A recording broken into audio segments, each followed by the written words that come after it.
The night her life burned to the ground, the world seemed to turn its back on her. But no one, not her cruel husband, not the gossiping neighbors, not even the flames, knew that Emma's fall was only the beginning of her rise. It all started the day Mark, her husband, decided to humiliate her when she was already broken. Her boutique had just gone up in flames. Years of work, long nights, endless sacrifice, all turned into glowing embers that clawed at the night sky.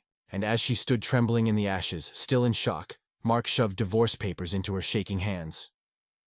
"Failure is all you'll ever be, Emma," he spat. "You're nothing to me now. Sign this and disappear." Those were the words that sliced through her heart deeper than the fire ever could. Instead of holding her close, he handed her humiliation. Instead of loyalty, he offered betrayal. He believed she was finished, a woman ruined, forgotten, buried under shame. But what he never knew was that the woman he threw away carried a secret that would one day turn his pride into his punishment. Because sometimes, the ones you crush are the very ones the world later kneels before. And sometimes the woman you call worthless becomes the name everyone remembers. This is not a story of loss. It's a story of rebirth. The cry of a heart betrayed, the journey of a soul broken and rebuilt. A reminder that dignity shines brightest after the darkest nights. Dear viewers, if you're watching this, thank you for being here. Don't just listen to Emma's story. Stand with her. When you subscribe, you give a voice to every woman betrayed, every dream destroyed, every fighter who chose to rise. So click that button and tell us in the comments where you're watching from. Let Emma know she is not alone. The boutique door slammed open with a dull thud. Emma stumbled in, carrying 3 heavy fabric bags. Her hands trembled with exhaustion. Her dress, once elegant, was now smudged with dust and thread. It was past midnight. The street outside was empty, but her little shop still glowed faintly, the only light on the block. She had spent the whole day running errands, meeting suppliers, delivering finished orders, bargaining to stretch every cent. She'd skipped lunch, walked miles to save on fare. Her feet ached, her back burned, but her hope, her dream, was still alive. Upstairs, Mark lounged on the couch, TV light flickering over his indifferent face. A glass of wine dangled lazily in his hand. He didn't even look at her. "Took you long enough," he muttered. "Did you bring the money?" His voice was cold, entitled. "No. How was your day?" "No. Are you okay?" "Just greed." Emma's throat tightened. She wanted to tell him how hard she'd worked, how she'd sold dresses under the hot sun just to pay bills, but she said nothing. Quietly, she placed an envelope on the table. Mark snatched it, counted the bills, and scoffed. "Not enough. How do you expect us to live like this? Look at me, Emma. I should be a man of status, not scraping by on your pitiful earnings." Emma blinked away tears, but her voice was soft and steady. "I'm trying, Mark. The boutique is growing. I just need more time." From the corner, Anna, their 22-year-old employee, stood arranging fabric rolls. Her quiet eyes hid more than sympathy. She watched the argument silently, her gaze flicking between Emma's tired face and Mark's anger. "Don't worry, ma'am," Anna finally said with a gentle tone. "Hard work never fails. One day you'll be rewarded." Emma smiled weakly, grateful for her words, never noticing how Anna's glance lingered a little too long on her husband. That night, as Emma collapsed into bed, she whispered a prayer. She thought the hardest battles were behind her, but she was wrong. Fate was waiting just outside her window. The scream came before dawn. "Emma! Your shop! Hurry!" She bolted upright, heart pounding. Through the window, the night sky glowed red. Her boutique was burning. Flames clawed at the sign she'd painted with her own hands. Smoke poured upward, thick and choking. Barefoot, she ran into the street. A crowd had gathered, whispering, pointing. Buckets of water passed from hand to hand, but the fire was too strong. In minutes, everything she'd built, every thread, every stitch, turned to ash. She fell to her knees, reaching out as the roof caved in. A scream tore from her throat, drowned by the roar of fire. Behind her, Mark appeared, not with comfort but irritation. "Unbelievable," he hissed. "All my plans ruined because of your carelessness." Emma turned, disbelief trembling in her voice. "Our boutique is gone, Mark. Everything—" "Not ours, Emma," he interrupted coldly. "Yours. I never wanted that useless shop anyway. Now look, nothing but debt and shame." His words broke her completely. But the cruelty wasn't over. Mr. Cole, the bank manager, arrived, his suit gray with smoke. "Emma," he barked, ignoring the fire. "You owe the bank more than you can pay. Your collateral won't cover the loss. You have 1 week before legal action." "Please, Mr. Cole," Emma begged. "Just give me a little time." "Time doesn't pay debts," he snapped. We need results, not promises. Then came another blow. Her mother-in-law, Mrs. Harris, stepped forward, sneering. Didn't I warn you, Mark? This woman brings nothing but disgrace. She's dragged you down long enough. Mark said nothing. He just turned away. That silence was worse than any insult. The fire finally dimmed, leaving only blackened ruins and the faint smell of smoke. Emma stood there, hugging herself as the neighbors whispered behind their hands. Once they admired her. Now they pitied her. And in the shadows, Anna watched quietly, her arms crossed, her face unreadable. Emma thought the flames had taken everything from her. But the real fire, the one that would destroy her marriage, was only beginning to burn. The slap came without warning. Mark's hand struck her face hard enough to make her stagger. "Do you know what people say about me?" he shouted, pacing like a madman. "They laugh at me, Emma. They call me a husband living off a failure. I won't let you ruin my name anymore." Emma touched her cheek, her voice trembling. "I lost everything in that fire, Mark. I'm still trying to hold us together." "Trying?" he barked. "You're a burden. I need a wife who lifts me up, not one who buries me." Her heart broke. She'd given him everything: love, labor, her dreams. And now he looked at her like she was dirt. Just then, Aunt Marion walked in, her tone sharp as glass. "I told you, Emma. A man like Mark deserves better than a woman who can't even run a business. You should be ashamed." Emma's knees weakened. Betrayal from her husband was agony. But hearing her own family side against her was unbearable. Outside, the neighbors whispered through the thin apartment walls. "Poor Emma," one said.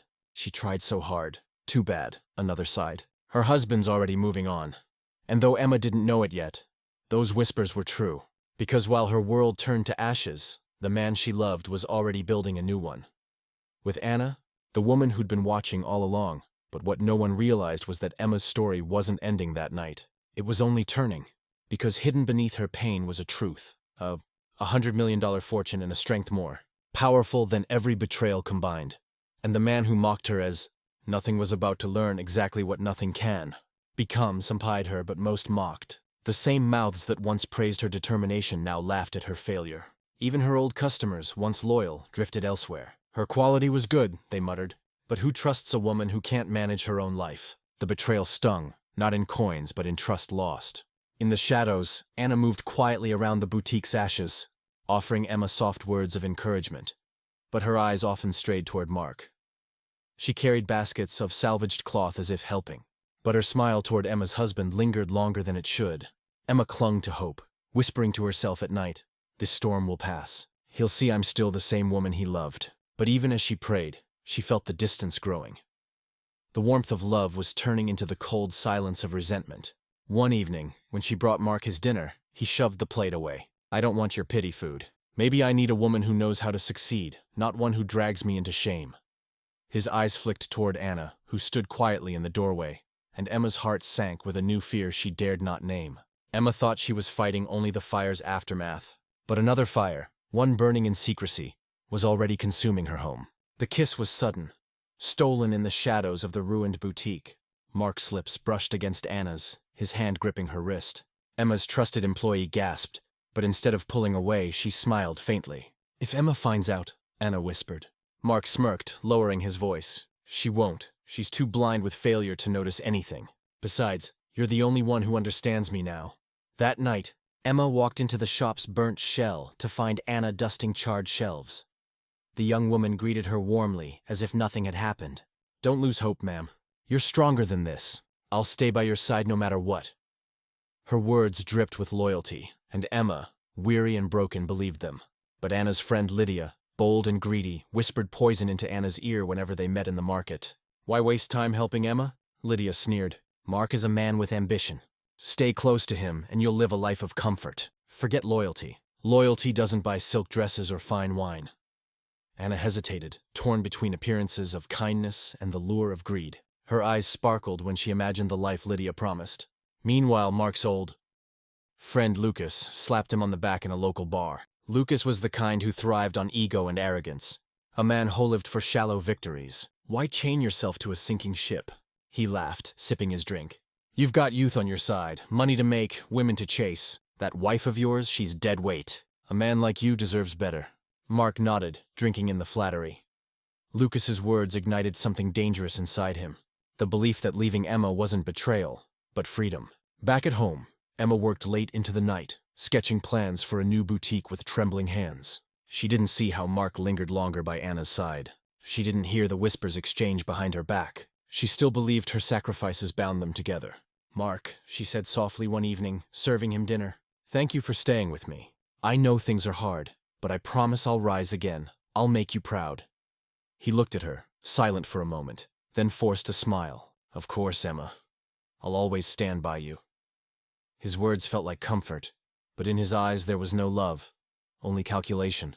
Later that night, while Emma wept quietly in her room, Mark and Anna exchanged another secret glance. False loyalty had wrapped itself around Emma's world like a snake, and she had no idea its fangs were already aimed at her heart. Emma believed his promises, but the world would soon see those same promises ripped apart, not in whispers, but in the glare of public betrayal. The courtroom gasped as the papers slammed onto the wooden desk.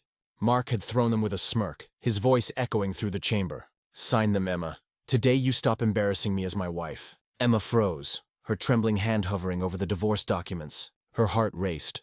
She had not been warned, not even in whispers at home. To be summoned here in front of strangers, only to be humiliated by the man she once trusted, was a cruelty beyond words. The judge glanced at her with pity. Neighbors packed the benches, whispering as if they had come to watch a play. "She worked like a slave, and this is her reward," one murmured. Another replied, "Maybe she deserves it. A woman who can't keep her husband happy loses her place." And then, like salt on a fresh wound, Anna walked in. Her steps were deliberate, her smile unapologetic. She slid into the seat beside Mark, her hand resting boldly on his arm. Gasps rippled across the room. Emma's eyes widened in disbelief. "Anna, you?" Her voice cracked. Anna tilted her chin proudly. "Don't look so shocked, ma'am. Some of us know how to hold on to a man." Her words dripped with venom disguised as sweetness. Mark leaned back in his chair, enjoying the spectacle. "She's not just my new partner in life, Emma. She'll help me rebuild everything you ruined. This is the woman I should have chosen from the start." Emma's chest tightened. Every sacrifice, every late night, every tear for this man had been reduced to public ashes. In the back row, Mrs. Harris, her mother-in-law, shook her head with approval. "Finally my son sees sense," she muttered loud enough for others to hear. Emma was a curse to him from the beginning. Emma's pen slipped from her grasp. She looked around, searching for a kind face, but all she found were whispers, mockery, and silence. Her dreams, her dignity, her marriage, all torn apart in one brutal act. Still, she steadied herself.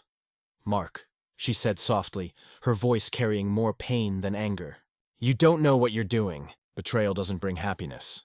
It only destroys." But Mark laughed bitterly. "What destroys is failure, Emma. And you are failure itself."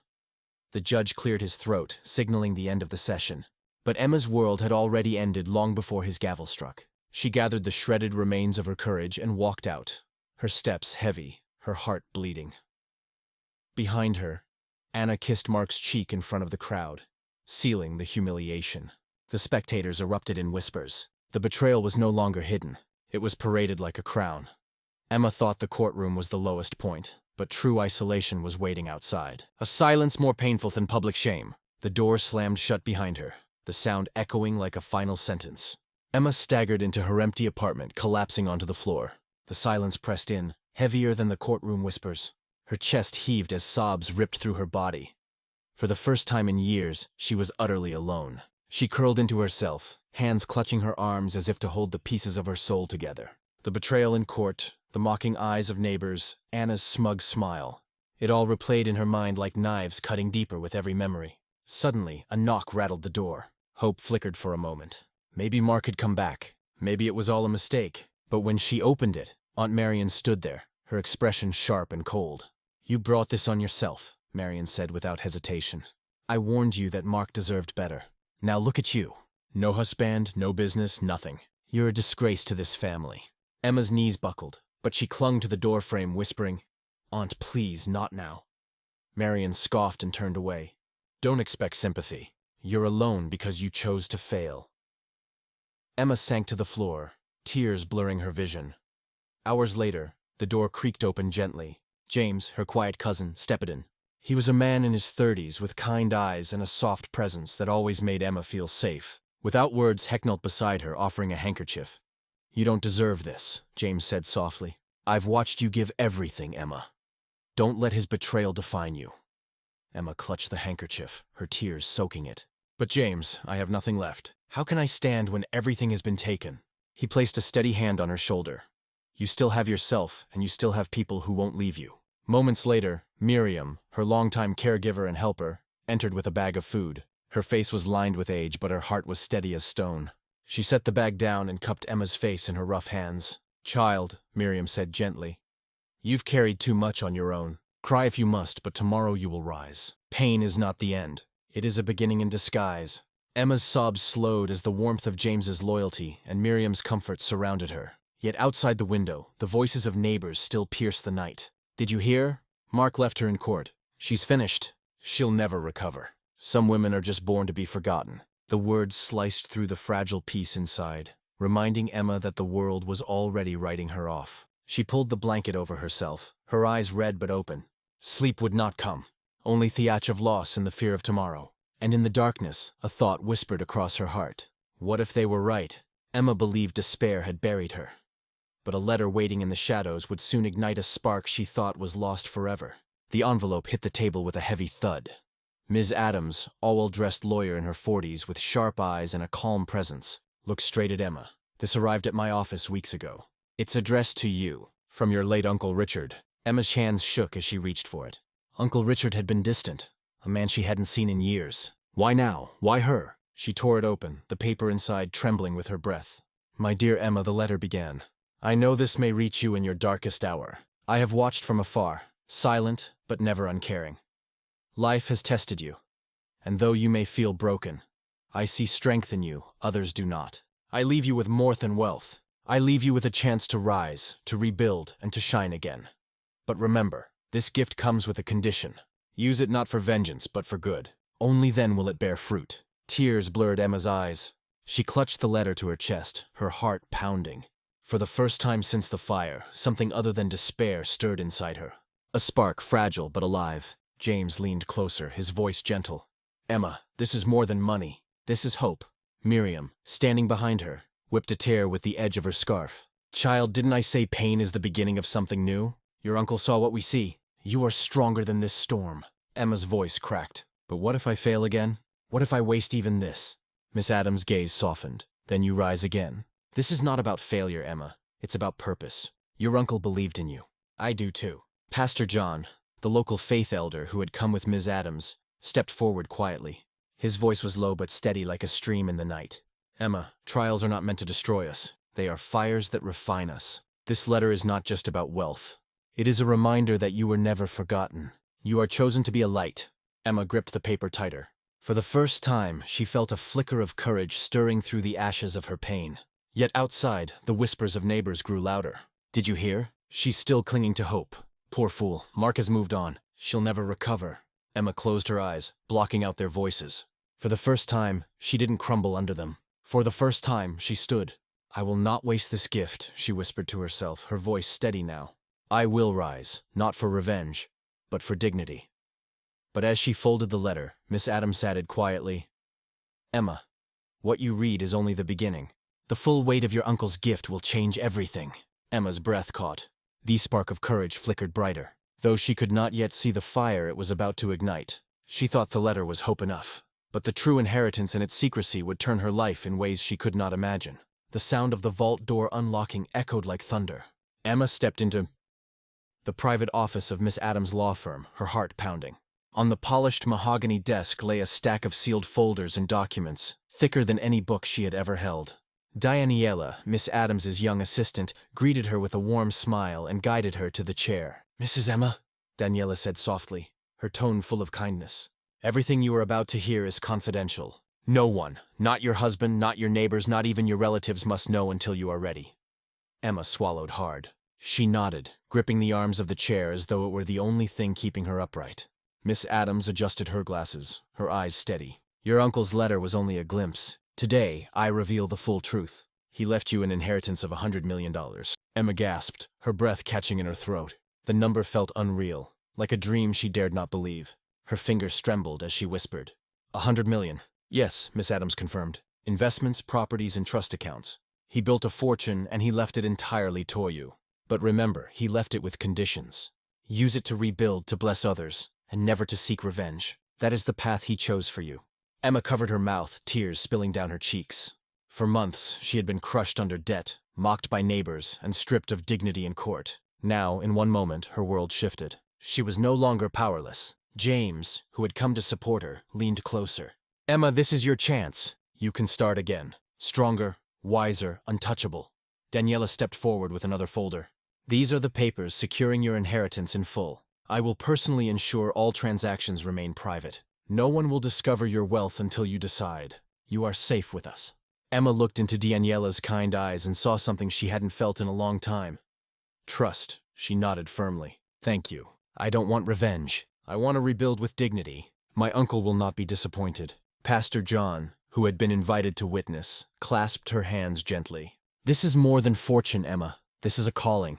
Wealth in the wrong hands destroys, but in yours it can heal. Never forget the power of compassion." Emma wiped her tears, straightened her shoulders, and signed the final page. The ink felt like fire on paper. A new chapter burning into existence. As she closed the folder, Miss Adams leaned back, her expression serious. "Emma, I must warn you, wealth attracts shadows. People who abandoned you will try to return. You must be prepared."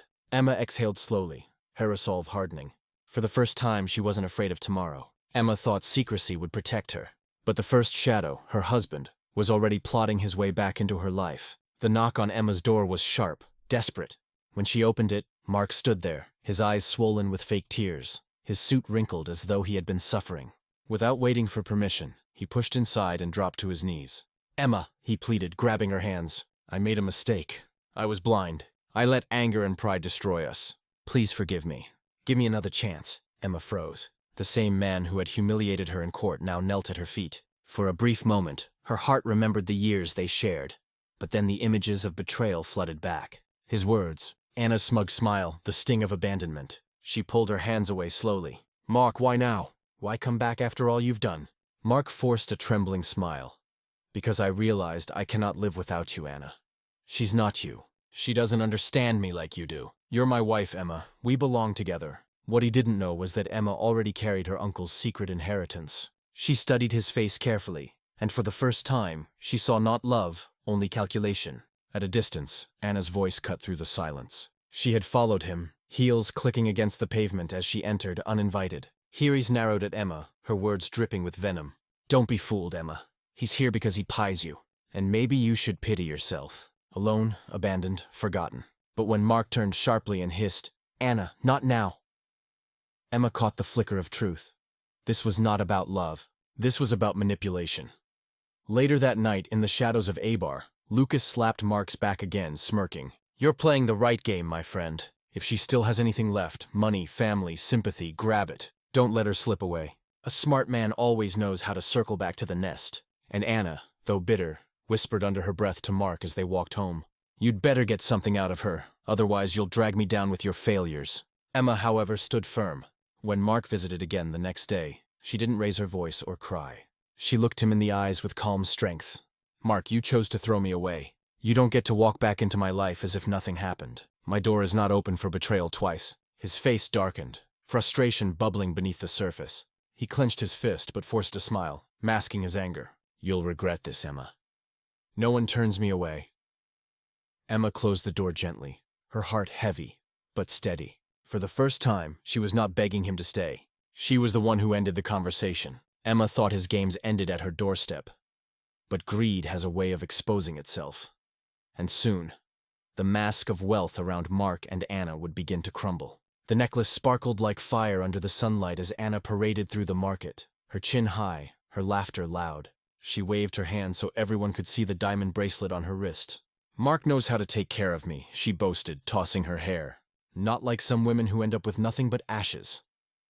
Lydia, her closest friend, walked beside her, fanning her with flattery. "You've risen, Anna. Look at you now.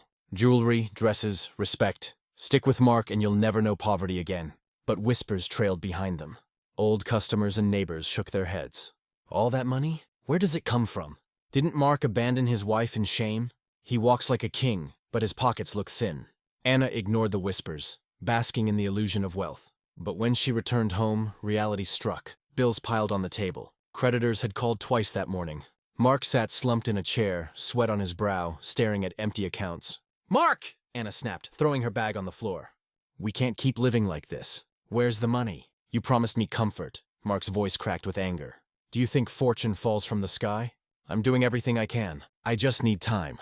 Lucas barged in without knocking, his grin careless. "My friend, you're losing control. Thief Akkad is slipping. Everyone's starting to whisper that you're drowning. You'd better fix it or soon no one will respect you." Mark rubbed his temples, rage boiling under his skin. "It's Emma's fault," he muttered bitterly. "If she hadn't failed, I wouldn't be here. She owes me. She still owes me." Anna crossed her arms. "Stop blaming her. You wanted me, not her. If you can't provide, maybe I need to look elsewhere." The words cut through him like a blade, but he forced a laugh, masking his fear. "You wouldn't dare." Lydia, sensing the tension, smirked. "Anna, don't waste your beauty in empty pockets. A woman like you deserves real wealth, not promises that crumble." Anna's eyes darkened, and though she said nothing, the seed of betrayal was planted. Meanwhile, in the streets, old customers who once admired Emma whispered about Mark. "He walks proud, but he's hollow. At least Emma, even in failure, worked with honesty. He only rides on illusions." The community that once mocked Emma now began to shift their gaze, not in pity, but in quiet recognition of the difference between resilience and arrogance. That evening, Mark stormed into his apartment, slamming the door. Anna sat by the window, her necklace glinting in the dim light, her eyes cold. She no longer looked like a partner. She looked like a woman waiting for her chance to escape. And Mark, though still defiant, felt the first crack in the empire he thought he had built. Emma didn't know it yet, but while greed was eating Mark alive, Anna was already preparing the sharpest betrayal of all. The slap of a credit card against the waiter's tray rang through the restaurant. Mark reached into his pocket with shaking hands, but his wallet was empty. The waiter frowned. "Sir, your card has been declined." Gas rippled through the crowded dining hall. Heads turned, whispers spread. Mark's face flushed with shame. He slammed the useless card on the table, stammering, "Run it again!" But Anna was already standing, her red dress shimmering under the chandeliers. With a sly smile, she slipped another man's black card into the waiter's hand. The man, a wealthy investor she had been secretly meeting, leaned back in his chair, his arms sliding around Anna's waist as though she already belonged to him. The whispers grew louder. "Isn't that Mark's mistress with another man?" So the rumors were true. Mark's jaw dropped. "Anna, what are you doing?" Anna's eyes turned cold, her voice sharp enough to cut glass. "I'm doing what you failed to do, Mark. Choosing security. You thought I'd wait forever while you drown in debt. You need a man who can provide, not one who hides behind excuses." The room fell silent as the investor rose, placing a heavy hand on Mark's shoulder. "She's with me now. You should take your pride and leave before you embarrass yourself further." Mark's fist shook, rage boiling in his chest. "Anna, after everything I gave you," she laughed cruelly. "Everything? You gave me lies, empty pockets, false promises. You thought you were better than Emma, but at least she worked. You're nothing without women to carry you." Her words hit like hammers. The same lips that once whispered loyalty now tore him apart in front of strangers. Lucas, Mark's so-called friend, who had encouraged his arrogance for months, stepped back from the table muttering, "I don't mix with losers." He left without a glance, abandoning him as quickly as he once cheered him. Mark stood frozen, humiliated, stripped of dignity. He could hear the whispers stabbing his pride, abandoned by the mistress, just like he abandoned his wife. Anna leaned closer, her perfume filling his lungs like poison. "You threw Emma away thinking you were winning.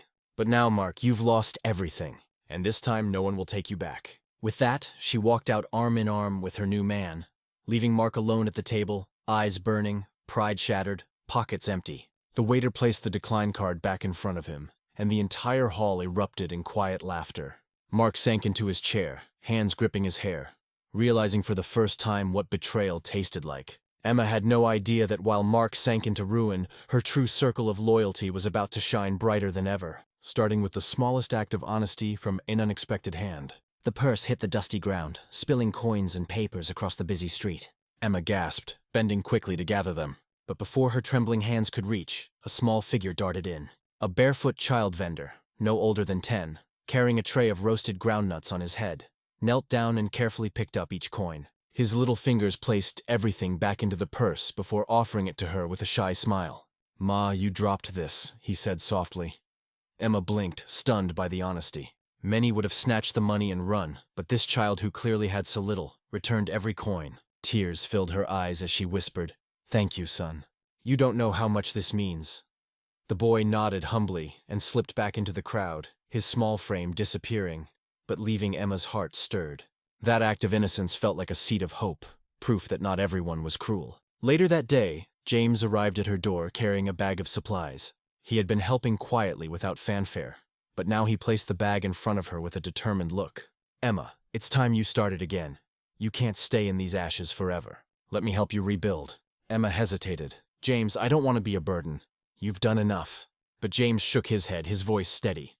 "You're not a burden. You're family. And when family stands together, nothing is impossible." Miriam, faithful as ever, stepped in from the kitchen, wiping her hands on her apron. "He's right, child. You can start small. Even ashes can be used to grow something new. Let us carry this with you." Emma looked at the two of them, her cousin and her caregiver, and felt her heart swell. Mark had abandoned her. Anna had betrayed her. Her aunt had scorned her. But here stood people who refused to leave. Their loyalty was not loud, but it was real. That night, as she laid her head down, Emma reflected on the day. The small boy's honesty, James's quiet strength, Miriam's steady comfort. These were treasures money could never buy, she whispered into the silence. "I may have been broken, but I'm not alone." Yet outside, neighbors still whispered, though their tone was shifting. Some spoke in disbelief. "She still tries to rise after all she's lost." Others murmured with cautious respect. "Maybe she has more strength than we thought." Emma didn't know it, but her steps were already planting the roots of a new beginning. And the very next morning, she would take the boldest step since her world had fallen apart. Emma thought loyalty was enough. But soon, resilience itself would take shape, and her ashes would begin to glow with life again. The hammer struck wood, echoing through the small rented space Emma had chosen. Dust rose in the air as workers nailed shelves together. The room was hot, crowded, and far from perfect. But to Emma, it felt like life itself was returning. She stood in the doorway, watching the transformation with tears glistening in her eyes. "Are you sure about this, Emma?" James asked, carrying in a heavy box of fabric. Sweat glistened on his forehead, but his voice carried quiet strength. Emma nodded firmly. "Yes, it doesn't have to be big. It just has to begin." Her first employees were not professionals. They were women who had been mocked as worthless. A widowed mother, a crippled vendor, a young girl once abandoned in the streets. Emma welcomed them with open arms. "You are not broken," she told them on the first day. "Here your hands will create beauty. Here you will stand tall." The women cried, some clutching her hands, others simply bowing their heads in gratitude. For Emma, it was more than business. It was dignity being reborn. Old customers, hearing whispers that Emma was trying again, drifted back one by one. At first they came hesitantly, unsure if her strength could last. But when they saw her designs carefully crafted from scraps and salvaged cloth, their hearts softened. "This is the same Emma," one customer said with a smile. "But stronger," another added. "Her clothes carry something new. Hope." Pastor John visited the small shop one afternoon, his gentle eyes shining. He stood before the workers and customers, raising his hands. "What rises from ashes is not just fabric or business," he said softly, "but light. Emma, you are showing us that brokenness can still bless the world." Emma bowed her head, her heart swelling with quiet pride. She no longer sought applause. She sought purpose, and slowly, the gossip of the neighborhood began to change. The whispers that once mocked her now carried wonder. "She is rising," they murmured. "Even after all she lost, she stands again." But late that night, as Emma closed the shop, she paused by the half-burnt signboard she had saved from the ruins of her old boutique. She leaned it against the wall, her hand brushing its scorched edges. It was a symbol of all she had endured, and all she was becoming. In the distance, a shadow lingered, someone watching quietly as she locked the door. Emma did not see it, but the eyes that glared at her held no joy, only envy and greed. Emma believed resilience was enough, but her generosity, the very heart of her uncle's wish, was about to change her path forever. The hall exploded with camera flashes as Emma stepped onto the grand stage of the city hall. The crowd surged forward, chanting her name. Mothers she had fed held their children high. Vendors raised their baskets and donors clapped until their palms burned. Naomi, the journalist, stood at the podium, her voice echoing with power. Once mocked, once abandoned, once humiliated in court, Emma has risen. From ashes she built a new dawn for us all. She is not just a survivor. She is a leader. The applause shook the hall. Emma stood in a simple black dress, her posture calm yet unshakable. She lifted her hand and the hall grew quiet. "I was betrayed," she began, her voice steady. "But betrayal did not end me. I was broken, but brokenness became my teacher. Today I stand not because of wealth, but because of grace. Grace to rise. Grace to forgive. Grace to give." The crowd roared, their cheers rising like thunder. Tears streamed down cheeks. Suddenly, A figure stumbled forward from the crowd. Gasps filled the hall. It was Mark. His once proud suit was torn, his face hollow with shame, his eyes red from sleepless nights. He collapsed to his knees before her. "Emma," he sobbed, his voice breaking. "Please forgive me. I was a fool. Anna betrayed me. My friends abandoned me, and I have nothing left. I was blind to your worth. Take me back." The hall went silent, every ear straining for her reply. Emma's chest tightened, memories rushing back. The fire, the court, the insults, the loneliness. She bent slightly, her face gentle but firm. "Mark, I forgive you. Not because you deserve it, but because I refuse to let bitterness poison me. But you cannot return. My life is no longer yours to destroy." Mark clutched at her dress, begging. "Emma, please." She stepped back, her voice calm but final. "You chose pride over love, betrayal over loyalty. Now you must live with what you chose." The hall erupted in cheers louder than before. Beneficiaries wept openly, neighbors clapped, and even Naomi wiped her eyes as she scribbled her final headline. "Forgiveness with dignity. The woman who chose grace over revenge." At the foundation's entrance, workers unveiled the charred signboard Emma had saved from her burnt boutique. Its blackened edges glistened under the lights, a symbol of pain reborn into purpose. Emma touched it gently, then turned to the crowd. "This is our new beginning." The cheers rose again, thunder shaking the roof, echoing into the streets. Emma stood tall, not as the broken woman Mark once spat on, but as a beacon no shadow could ever silence again. Emma thought the triumph ended on stage, but the truest victory was still ahead. The quiet legacy of generosity that would outlive even her own story. The morning sun lit up the community hall like gold. Trucks lined the street outside, filled with bags of rice, boxes of fabric, and crates of food.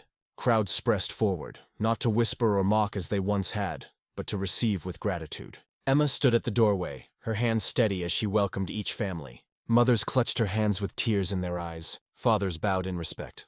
Children hugged her legs with innocent joy. One young widow cried apparently as Emma placed a basket in her arms. "I thought no one remembered us," she whispered. "But you came," Emma smiled gently. "You are not forgotten. None of you are." Inside workers, many of them the same marginalized women Emma had hired, sorted supplies with laughter and dignity. What had once been broken lives were now the heartbeat of her foundation. Miriam moved among them, her steady hands guiding and comforting.